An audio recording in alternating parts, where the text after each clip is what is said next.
സമൂഹത്തെ ഈ രീതിയിലാക്കി പ്രകൃതിയോടുള്ള നമ്മുടെ മനോഭാവത്തിൽ ദുഃഖിക്കാനായിട്ട് നമ്മൾ പഠിക്കണം. ഇവിടെ പറയും പ്ലാസ്റ്റിക് അരുത്, വെള്ളം അനാവശ്യമായി ഉപയോഗിക്കരുത് എന്നൊക്കെ പറഞ്ഞേച്ച് അങ്ങോട്ട് നേരെ വിപരീതം ചെയ്യാൻ തോന്നും. ഈ കൺവെൻഷൻ്റെ ഫലമായി പ്രകൃതിയെ ദൈവത്തിൻ്റെ വിലപ്പെട്ട ദാനമായി മനുഷ്യന് വേണ്ടി ദൈവം നൽകിയ വലിയ അനുഗ്രഹമായി കണ്ട് അതിനെ ദൈവം ആഗ്രഹിക്കുന്ന വിധത്തിൽ ഒരുക്കുന്നതിനുള്ള തീരുമാനത്തോടുകൂടെ നാം ഇവിടുന്ന് പോവുകയാണെങ്കിൽ കേരളം അനുഗ്രഹിക്കപ്പെട്ടു. ഈ കൺവെൻഷൻ എന്തിന്? നമ്മളെല്ലാം സ്വർഗത്തിൽ പോകാനല്ല, ആണോ? ഞാൻ ചോദിക്കുന്നേ, ഇവിടെ ഇരിക്കുന്ന എല്ലാവരും സ്വർഗത്തിൽ പോവാണെങ്കിൽ സ്വർഗത്തിൻ്റെ സ്ഥിതി എന്തായിരിക്കും? ഇപ്പം എന്നെ പലരും പറയും ദൈവം എന്നെ 99 വയസ്സ് വരെയൊക്കെ വെച്ചുകൊണ്ടിരുന്നു. സത്യം എന്നാന്ന് ചോദിച്ചാൽ എൻ്റെ അപ്പനും അമ്മയും അവിടെ കണ്ട് അവർ നല്ലവരാണ്. അപ്പം അവരുടെ മകനെ ഇവിടെ കളയരുതെന്ന് ദൈവത്തിനുണ്ട്, ഇഷ്ടമാണ്, താല്പര്യമുണ്ട്. പക്ഷേ എന്നെ അവിടെ കയറ്റിയാൽ അവിടുത്തെ സ്ഥിതി തന്നെ ഇവിടെ തന്നെ എന്തെല്ലാം കാട്ടിക്കൂട്ട്. അപ്പം പിന്നെ അവിടെ കൊണ്ട് ചെന്നാൽ സ്വർഗം എന്നമാകും. ദൈവത്തിന് താല്പര്യമുണ്ടെങ്കിലും എനിക്ക് വലിയ താല്പര്യമില്ല. ഉണ്ടോ? അതാണ് യോനായ്ക്ക് പറ്റിയ അനർത്ഥം. യോന നമ്മോട് പറയുന്നത്, നീ ദൈവത്തിൻ്റെ വഴിയിൽ നിൽക്കണം, നീ അനുഗ്രഹിക്കപ്പെടും, ലോകം അനുഗ്രഹിക്കപ്പെടും.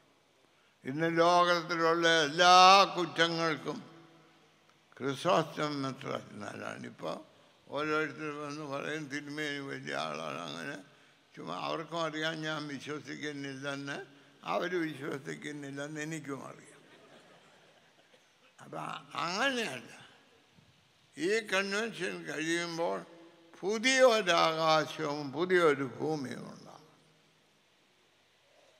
അതിന് നമ്മൾ പ്രവർത്തിക്കണം. ഈ വെള്ളത്തോടുള്ള മനോഭാവം, പ്രകൃതിയോടുള്ള മനോഭാവം, മനുഷ്യനോടുള്ള മനോഭാവം, ഇതിലൊക്കെ വലിയ വ്യത്യാസം ഈ കൺവെൻഷൻ മൂലം ഉണ്ടാകണം. അപ്പോൾ ഈ കൺവെൻഷനായി. ഇപ്പോൾ ഇവിടെ നടക്കുന്നുണ്ട്, കഴിഞ്ഞ ആണ്ടത്തിൽ നിന്ന് ദൈവത്തിന് പ്രസാദമായി നമ്മൾ എന്തോ ചെയ്തു. അവരെല്ലാം എറിഞ്ഞ് വലിയ ക്ഷോഭമുള്ള കടലിലോട്ട് ഒരു മനുഷ്യനെ എടുത്തെറിഞ്ഞാൽ അവനെന്ത് ചെയ്യും? ദൈവം എന്ത് ചെയ്തു? അവനെ താഴോട്ടിട്ടപ്പോൾ വെള്ളത്തിൽ വീണോ, മീൻ്റെ വയറ്റ് വീണു. അതൊക്കെ നല്ല റെഡി സൂക്ഷം ആ മീനെ അവിടെ നിർത്തി. പ്രകൃതിയെ മുഴുവനും ദൈവം ക്രമീകരിച്ച് എന്തിന് യോനാകാതിരിക്കാം. യോനാല ദൈവത്തെ അനുസരണക്കേട് കാണിച്ച് ഓടിയ, ദൈവത്തെ വേണ്ട എന്ന് പറഞ്ഞ് ഓടിയവൻ, ദൈവത്തിന് അവനെ വേണം. ഇന്ന് ഇവിടെ ഇരിക്കുന്ന എല്ലാവരെയും ദൈവത്തിന് ആവശ്യം. നിങ്ങളിവിടെ വന്നിരിക്കുന്നത് വലിയൊരു തെറ്റ് ചെയ്തേച്ചായിരിക്കും. എന്നാൽ ആ തെറ്റ് ചെയ്തത് നിങ്ങളെ ഇന്ന് ദൈവത്തിന് ആവശ്യമാണ്. അതിനാണ് ഇവിടെ കൂട്ടിക്കൊണ്ടുവന്നിരിക്കുന്നത്. നിങ്ങളെ വിഴുങ്ങാനായിട്ടൊരു മീനിനെ ദൈവം ക്രമീകരിച്ചു. അതാണ് മാരാമൺ കൺവെൻഷന് ഇന്നലെ പ്രസംഗിച്ച സായിപ്പ്, ഇന്ന് ഉദ്ഘാടന പ്രസംഗത്തിൽ പ്രസംഗിച്ച മെത്രാപ്പോലീത്ത തിരുമേനി. ആരാണ്? നിന്റെ രക്ഷയ്ക്ക് വേണ്ടി ദൈവം ക്രമീകരിച്ച മീനാണ്.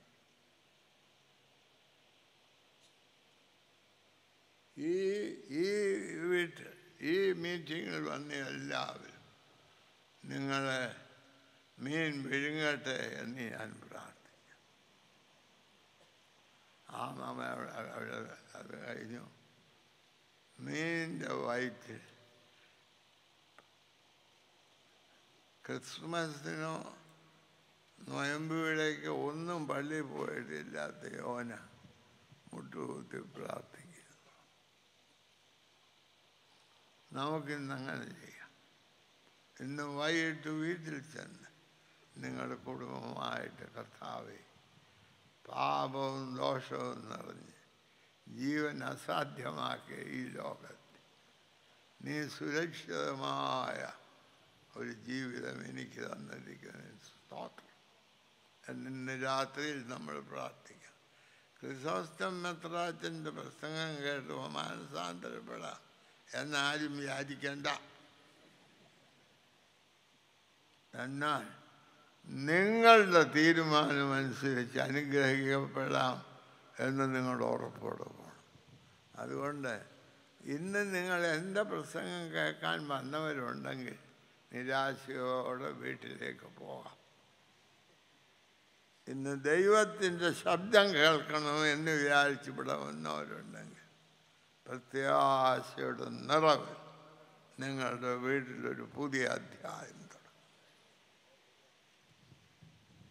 ഈ മാരാമൺ കൺവെൻഷനിൽ ചരിത്രം സൃഷ്ടിക്കുന്ന ഒരു ദിവസമായി ഈ ദിവസം തീരുവാൻ ദൈവമേ എന്നെ ഉപയോഗിക്കണമേ എന്ന് ഈ ശബ്ദം കേൾക്കുന്ന എല്ലാവരും പ്രാർത്ഥിക്കും. അവിടെ കടന്ന് യോനായുടെ പ്രാർത്ഥന വളരെ നല്ല പ്രാർത്ഥനയാണ്. ആ പ്രാർത്ഥന കഴിഞ്ഞപ്പോൾ മീനിൻ്റെ വയറ്റ് ഇത് വളരെ അത്ഭുതമാണ്. ഈ മീൻ ആ മീൻ ആദ്യം എൻ്റെ മനുഷ്യനെ തിന്നുന്നു. വേറെയും തിന്നുകയാണ്. ചത്ത പലരെ ജീവനുള്ളവനെ ആദ്യമാണ് തിന്നുന്നത്. അവിടെ ആ മീന് യോനായ ദഹിക്കില്ല. സാധാരണക്കാരനൊക്കെ യോനായുടെ മീനിൻ്റെ വയറ്റിൽ ചെന്നാൽ ദഹിക്കുക. അവനവിടെ കട്ടിയായിട്ട് കിടന്നു. അപ്പോഴത്തേക്ക് 2 ദിവസം 3 ദിവസം കഴിഞ്ഞപ്പോൾ യോന ഛർദ്ദിച്ചു. മീൻ ഛർദ്ദിച്ചു. യോന വെളിയിൽ വന്നു. യോന പറഞ്ഞു, ഞാൻ നിനവേലിലേക്ക് പോകും. ഇതാണ് ഈ മാരാമൺ കൺവെൻഷന് നടക്കേണ്ടത്. തർസീസിലെ തെക്കേ കപ്പലിൽ നിന്ന് നിനവേലിലേക്കുള്ള കടലിലേക്ക് സഞ്ചരിക്കും. ഇന്ന് ഇവിടെയുള്ള ഇത്രയും ആളുകൾ നിങ്ങൾ യോനായുടെ വയറ്റിൽ നിന്ന് വെളിയിലേക്ക് വരണം.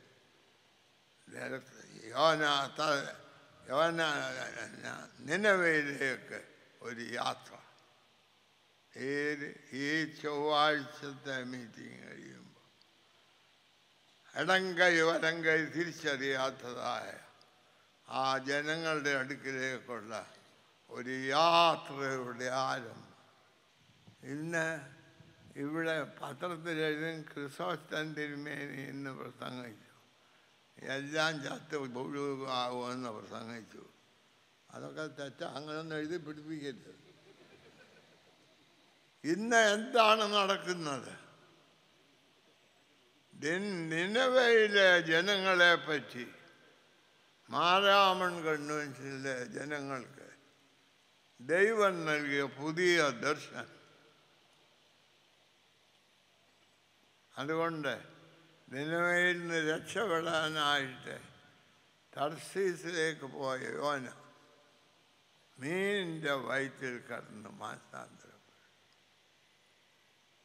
മാസാന്തരത്തിന് പറ്റിയ സ്ഥലം എവിടെ? മീനിൻ്റെ വയർ. അത് മീനിൻ്റെ വയറ്റിൽ നമ്മൾ ചെന്നാൽ നമ്മൾ ദഹിച്ച് മനുഷ്യത്വം ഇല്ലാതെ പോകും. നമ്മുടെ ആളത്വം നശിപ്പിക്കുന്ന സ്ഥലം നമ്മുടെ ആളത്വം രൂപീകരിക്കുന്ന സ്ഥലമായി രൂപാന്തരപ്പെട്ടു. ഇതാണ് അത്ഭുതം. ഇന്ന് എനിക്ക് പറയാനുള്ളത്, നിങ്ങളുടെ അടുത്തിരുന്ന് ഉറങ്ങുന്ന പുള്ളി ഇങ്ങനെ ഒന്ന് ചൊറിയണം. എന്നിട്ട് നമ്മളെല്ലാവരും അത് ചെയ്യണം. അതിന് അതിന് പ്രധാനമായി ഇന്നത്തെ പ്രധാന യോനായാണ് നിങ്ങളോട് ഇപ്പോൾ സംസാരിക്കുന്നത്. അതുകൊണ്ട് നിങ്ങൾ അതിൻ്റെ കൂടൊരു പ്രാർത്ഥന പ്രാർത്ഥിക്കുന്നു. കർത്താവേ, ഈ ആധുനിക യോനായും ഒന്ന് മാനസാന്തരപ്പെടാൻ സഹായിക്കണേ എന്ന് പ്രാർത്ഥിക്കും. നിങ്ങളും മാനസാന്തരം, ഇത് സാധ്യമാണ്.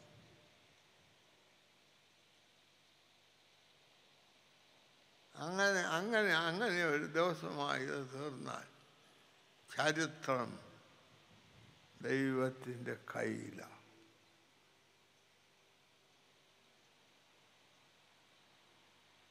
ചരിത്രം ദൈവത്തെ ഏൽപ്പിക്കുന്ന ദിവസം. അവനവിടെ ചെന്നു പ്രസംഗിച്ചു. ഒരബദ്ധം പറ്റി. എന്താ? ജനങ്ങൾ മാനസാന്തരപ്പെട്ടു. ഈ പ്രസംഗിക്കുന്നവർക്കും കേൾക്കുന്നവർക്കും മാനസാന്തരപ്പെടണമെന്നുണ്ട്. ഞാൻ നിങ്ങളോട് ചോദിക്കുകയാണ്, നിങ്ങൾ ഇന്ന യോഗത്തിൽ ഇവിടെ വന്ന് മാനസാന്തരപ്പെടാം എന്ന് ദൈവം പറഞ്ഞ് നിങ്ങൾ അത് വിശ്വസിച്ചിരുന്ന ഇവിടെ വരുമോ? ആ മുമ്പിലിരിക്കുന്ന ആളിൻ്റെ ചിരി കണ്ടാൽ അറിയാം. ഞാനിതാദ്യമല്ല, ഞാൻ 72 വർഷം പ്രസംഗം കേട്ടതാണ്. ഇതുവരെ ഒരു വ്യത്യാസവും എനിക്കുണ്ടായിട്ടില്ല. 72 വർഷം മുമ്പ് ഞാൻ എങ്ങനെ ആയിരുന്നതാണ്. അതുകൊണ്ട് ഒന്നും വരാൻ പോകുന്നില്ല. ക്രിസ്തോസ്തമെത്രാച്ചൻ വിചാരിച്ചാലൊന്നും എന്നെ വ്യത്യാസപ്പെട്ടാൻ ഒക്കുകയില്ല. ഒരു കുഴപ്പവും വരികയില്ലെന്ന് വിചാരിച്ചു. അദ്ദേഹത്തിൻ്റെ വിചാരം ശരിയാണ്. ക്രിസ്തോസ്തമെത്രാച്ചൻ വിചാരിച്ചാൽ അദ്ദേഹത്തെ നന്നാക്കാൻ ഒക്കുകയില്ല. ആരെയും നന്നാക്കാൻ ഒക്കുകയില്ല. കുഴപ്പത്തിലാക്കിയിട്ടുണ്ടെന്നല്ലാതെ ഞാൻ നന്നാക്കിയ ഒരാളും ഇല്ല. എന്നാൽ ദൈവം വിചാരിച്ചാൽ സാധിക്കും. ദൈവം ക്രിസ്തോസ്തമെത്രാച്ചനെ പോലും ഉപയോഗിക്കാൻ കഴിവുള്ള ആളാണ്.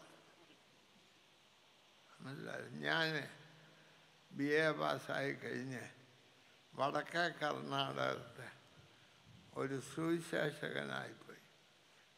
നമ്മളുടെ ഒരു ജർമ്മൻ മിഷനോട് വാങ്ങിച്ച സ്ഥലമാണ്. അവിടെ ആദ്യ മിഷണറി ആയിപ്പോയ PO ഫിലിപ്പ് എന്ന് പറഞ്ഞ് നാഷണൽ കൗൺസിലിൻ്റെ ആദ്യത്തെ ഇന്ത്യൻ സെക്രട്ടറി, നമ്മുടെ സഭയുടെ സെക്രട്ടറിയായി. ഞാൻ പോകുന്നതിന് മുമ്പ് സാറിനെ കാണാൻ ചെന്നു.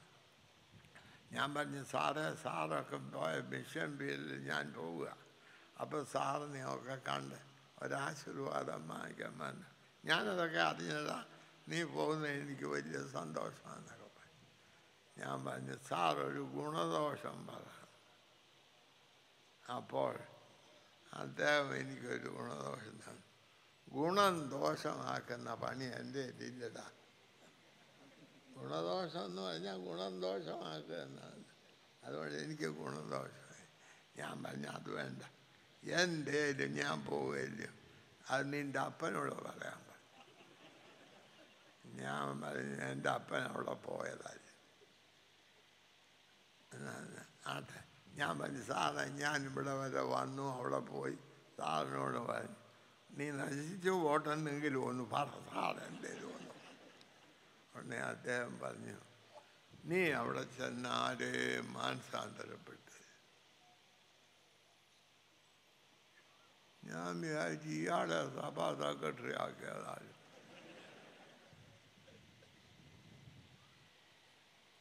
ഞാൻ ചോദിച്ചു, പിന്നെ എന്തിനായി പോകുന്നത്?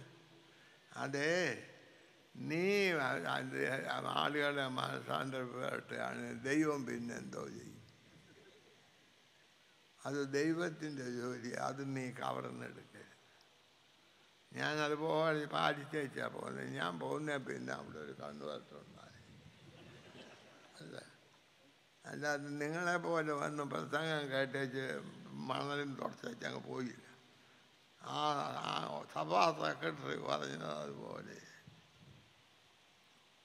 ദൈവത്തിൻ്റെമായിട്ട് ബന്ധപ്പെടുമ്പോഴാണ് മാനസാന്തരം. എൻ്റെ പ്രസംഗം കൊണ്ട് ആരും നന്നാകുക, ദൈവത്തെയുമായി ബന്ധപ്പെടണം. അപ്പോൾ വീണ്ടും അവൻ ടിക്കറ്റ് വാങ്ങിച്ച് തർശീശ്. അതുകൊണ്ട് ഇവിടെ നിന്ന് നിങ്ങൾ നിങ്ങളുടെ വീട്ടിലേക്ക് പോകുന്നുവോ അതോ നിനവേയ്ക്ക് പോകുന്നു? ഇന്നത്തെ യോഗം കഴിഞ്ഞിട്ട് നമ്മളുടെ യാത്ര നിങ്ങളുടെ വീട്ടിലോട്ടല്ല, നിനവേയിലേക്ക് യാത്ര ചെയ്യും. ഇന്ന് ലോകത്തിലുള്ളതായ ദോഷങ്ങളോട് എതിർത്ത് നന്മയുടെ നിറവുള്ള ഒരു ലോകത്തെ സൃഷ്ടിക്കുന്നത് മാരാമൻ കൺവെൻഷൻ. എന്തിനു മാരാമൻ കൺവെൻഷൻ? സുവിശേഷ സംഘത്തിന് പണം പിരിക്കാനാണ്, എല്ലാവരും സ്വർഗത്തിൽ പോകാനാണ്. അല്ല, നീ അവിടെ ചെന്ന് അവൻ പ്രസംഗിച്ചു, എല്ലാവരും അതറിഞ്ഞു. രാജാവ് പറഞ്ഞു, രാജാവ് മുതൽ എല്ലാവരും മാനസാന്തരപ്പെട്ടു, മുട്ടുടക്കി, ലട്ടുടുത്തു, പ്രാർത്ഥിച്ചു. വലിയ വിപ്ലവം.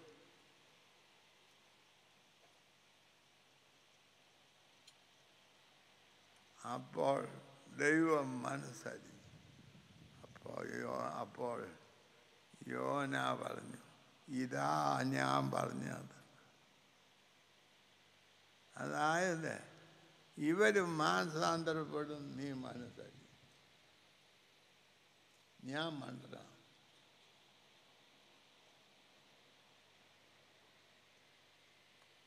ഇല്ലേ, നമുക്ക് വേണ്ടിയത് ഈ ദൈവത്തിൻ്റെ സ്നേഹം പ്രസംഗിക്കുന്നത് മറ്റുള്ളവർ നശിക്കാൻ വേണ്ടി, അതോ രക്ഷിക്കപ്പെടാൻ.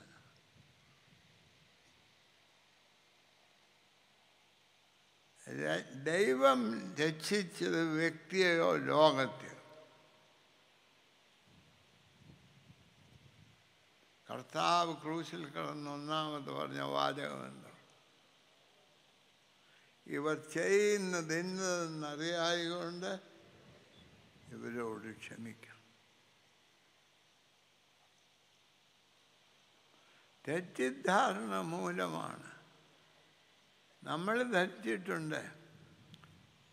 മറ്റുള്ളവൻ്റെ അടിസ്ഥാന ആവശ്യങ്ങൾ നിഷേധിച്ച് അവനെ പട്ടിണിയാക്കി ഞാൻ ഉണ്ടാക്കിയ പണത്തിൻ്റെ 10% ദൈവത്തിനടുത്ത് കഴിയുമ്പോൾ ഞാൻ ഭക്തനാകും. ആകുമോ? എന്താ നിങ്ങൾ പറയുക? അവൻ്റെ അടിസ്ഥാനങ്ങൾ അവന് ലഭിക്കത്തക്കവണ്ണം, അടിസ്ഥാന ആവശ്യങ്ങൾ അവന് ലഭിക്കത്തക്കവണ്ണം ഒരു വ്യവസ്ഥിതി രൂപീകരിക്കും. സ്തോത്ര കാഴ്ച കൊണ്ട് ദൈവത്തെ പ്രസാദിപ്പിക്കുകയല്ല, ഇവിടുത്തെ സംഘ ആഫീസിരിക്കുന്നവരെ പ്രസാദിപ്പിക്കുക. മനുഷ്യനെ മനുഷ്യനായി കാണാൻ പഠിക്കണം. മനുഷ്യനാര്? യഹോവയായ ദൈവം നിലത്തെ പൊടി കൊണ്ട് മനുഷ്യരൂപമുണ്ടാക്കി. മനുഷ്യനെ ഉണ്ടാക്കിയില്ല. ഉണ്ടാക്കിയോ? അവൻ്റെ ഉള്ളിൽ ദൈവത്തിൻ്റെ ജീവൻ ഊതി. അപ്പോൾ അവൻ മനുഷ്യനായി. മനസ്സിലാകുന്നല്ലോ? പൊടി ആവശ്യമാണ്. പൊടി അവന് രൂപം നൽകാനാണ്.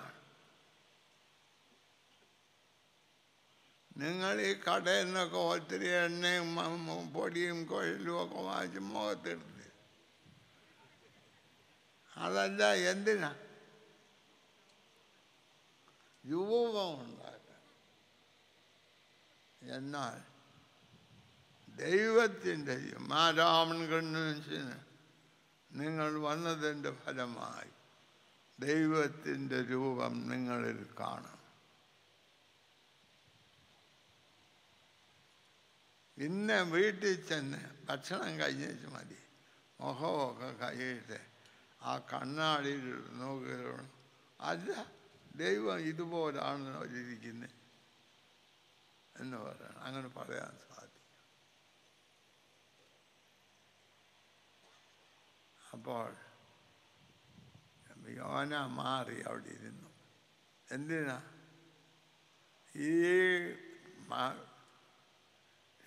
ഈ തീമഴയും ഗന്ധമഴയും ഒക്കെ വന്ന് ഇവരെല്ലാം കിടന്ന് നശിക്കുന്നതൊന്ന് കാണാൻ. നമ്മെ ഉപദ്രവിച്ചവൻ നാശം വരുമ്പോൾ നമ്മൾ സ്വർഗത്തിലാകും. അതല്ലേ? അത് മാറിയിട്ട് ഒരു മനുഷ്യൻ നശിക്കുമ്പോൾ നമ്മൾ നരകത്തിലാണ്. യേശുവിൽ സമാധാനം കാണാൻ മറ്റു മനുഷ്യത്വം നഷ്ടപ്പെടുമ്പോൾ അത് നമുക്ക് നഷ്ടപ്പെട്ടതായി നാം മനസ്സിലാക്കാൻ ശ്രമിക്കാം. അങ്ങനെയുള്ള ഒരു സ്ഥിതി ഉണ്ടാകും. യോന അവിടെ പോയിരുന്നു. എന്തിനാ? നോഹയുടെ കാലത്തെ വെള്ളപ്പൊക്കത്തിനെല്ലാം ചത്തുപൊങ്ങിയ പോലെ ഇതെല്ലാം നശിക്കുന്നത് കണ്ട് സന്തോഷിക്കുക. മറ്റു മനുഷ്യൻ നശിക്കുന്നതിൽ സന്തോഷിക്കണം. നമുക്ക് ഒന്നും വരരുത്, മറ്റുള്ളവനും ഗുണവും വരരുത്. എനിക്ക് ദോഷം വന്നാലും മറ്റുള്ളവന് ദോഷം വരരുത് എന്ന് ചിന്തിക്കുന്ന എത്ര പേരുണ്ട്? 99 വർഷം ജീവിക്കാൻ അനുവദിച്ച ദൈവത്തോട് ഞാൻ പറയുന്നു, കർത്താവേ, എല്ലാവരും 102 വർഷം ജീവിക്കാൻ സഹായിക്കുക.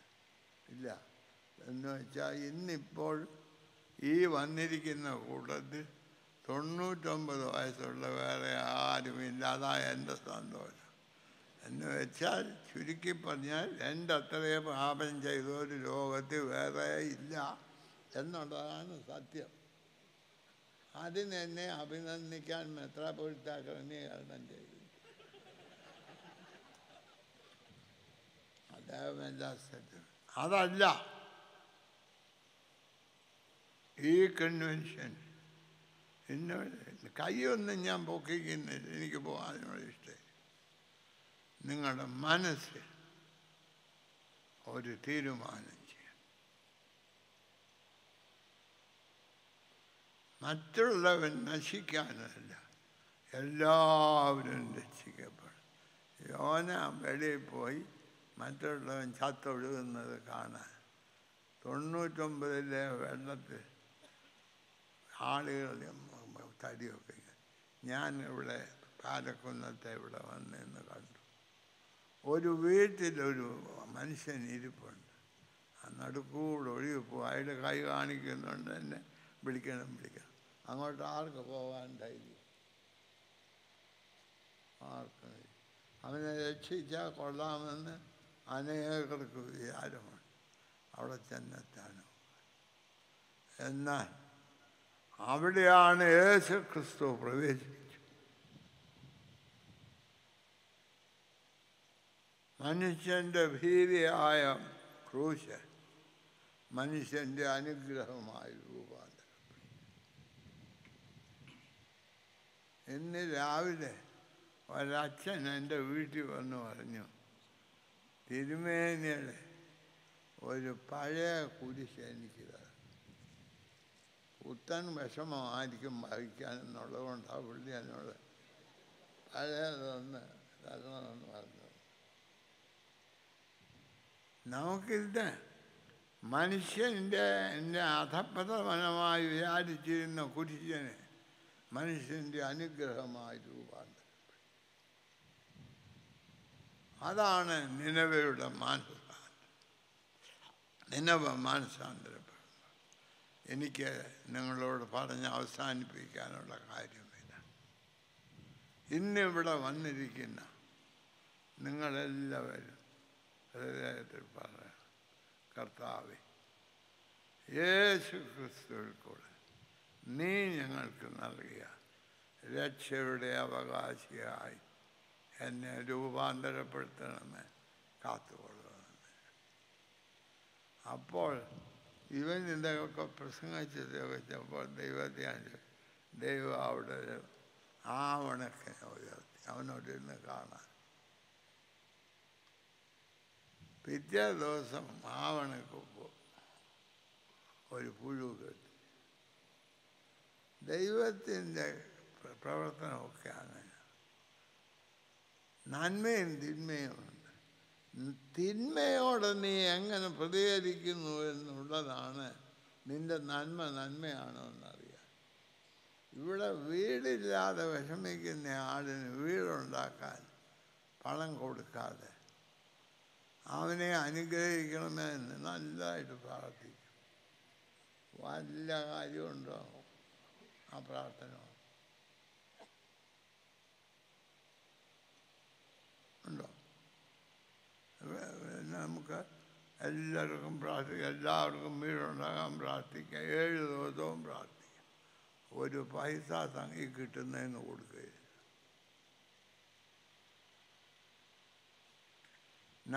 ഞാൻ കൊടുക്കാൻ പ്രസംഗിക്കും, സുവിശേഷ സംഘം കൊടുക്കുകയില്ല, ഞാൻ കൊടുക്കാൻ പ്രസംഗിക്കും. എന്ന് മാറണം. കർത്താവ് പറഞ്ഞു, ഇടം കൈ വലം കൈ തിരിച്ചറിയാത്തതായ ഇവരെ അവരുടെ കൈ അറിയണം, അവരെ അറിയണം, അവരെ രക്ഷിക്കുന്ന ക്രിസ്തുവിനെ കാണണം. ഇതിനാണ് സുവിശേഷ പ്രസംഗം. അതുകൊണ്ട് എനിക്കിന്ന് പറഞ്ഞ് അവസാനിപ്പിക്കാനുള്ളത്, 100-120 വർഷമായിട്ട് സുവിശേഷ പ്രസംഗ സംഘം മാരാമൺ കൺവെൻഷൻ നടന്നെങ്കിലും സുവിശേഷം മാരാമണ് പ്രസംഗിക്കപ്പെട്ടു. സുവിശേഷത്തിൻ്റെ ഭാഗമായി മാരാമണ് തീർന്നു. ഇടം കൈ വലം കൈ അറിയാത്തവൻ അവൻ്റെ കൈ അറിയണം, അവനെ അറിയണം, അവൻ്റെ സാധ്യതകൾ അറിയണം. ഈ കൺവെൻഷൻ എന്ത് സാധിക്കണം? ഇവിടെ ഇന്ന് ഇരിക്കുന്ന എല്ലാവരും ക്രിസ്തുയേശുവിൽ കൂടെ വെളിപ്പെട്ട ദൈവത്തെ അറിഞ്ഞ് ആ ക്രിസ്തുയേശുവിൻ്റെ മനോഭാവം തന്നെ നമ്മിലുണ്ടായിരിക്കുന്നതിന് ഇന്നത്തെ ഈ യോഗം നമ്മെ സഹായിക്കട്ടെ, അനുഗ്രഹിക്കട്ടെ എന്ന് പ്രാർത്ഥിച്ചുകൊണ്ട് ഞാൻ വാക്കുകളെ അവസാനിപ്പിച്ചുകൊള്ളു.